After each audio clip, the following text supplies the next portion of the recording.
Harihara Veeramallu movie కోసం తిరిగి తెలంగాణలో బెనిఫిట్ షోలకు అనుమతి ఇచ్చారు.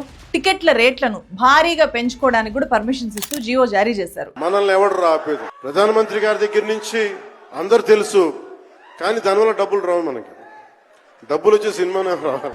అభిమానుల వల్లే స్టార్స్ గా ఎదిగి అభిమానుల్ని నమ్ముకునే రాజకీయాల్లోకి వచ్చి డిప్యూటీ సీఎం గా ఉంటూ కూడా సినిమాల్లో నటిస్తూ భారీగా సంపాదిస్తున్నందుకు ఒక నటుడికి అతన్ని ప్రేమించే అభిమానులు కోట్ల రూపాయలు ఎదిరివ్వాలన్నా అంత అవసరం ఉందా ఇక్కడ?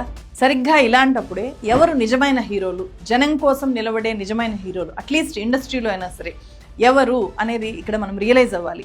ఈ మధ్య ప్రసాద్ ల్యాబ్స్లో ఆర్ నారాయణ మూర్తి గారు ఆయన నటించి నిర్మించి డైరెక్ట్ చేసిన యూనివర్సిటీ పేపర్ లీక్ అనే ఒక మూవీ చూశాను.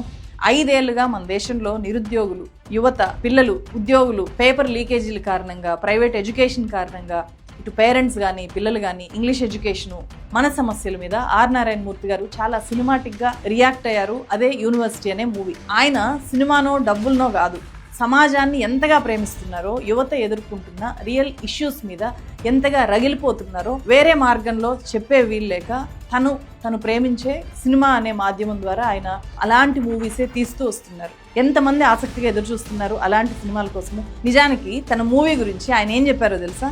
నాకు ట్యాక్స్ ఫ్రీ వద్దు, ఏం వద్దండి, నా గవర్నమెంట్ సైడ్ నుంచి ఏ సహకారం వద్దండి, నా సినిమా గురించి చెప్పండి, ఏమాత్రం సినిమా బాగుంటే జనాన్ని కనెక్ట్ అయితే సినిమా సక్సెస్ అవుద్ది.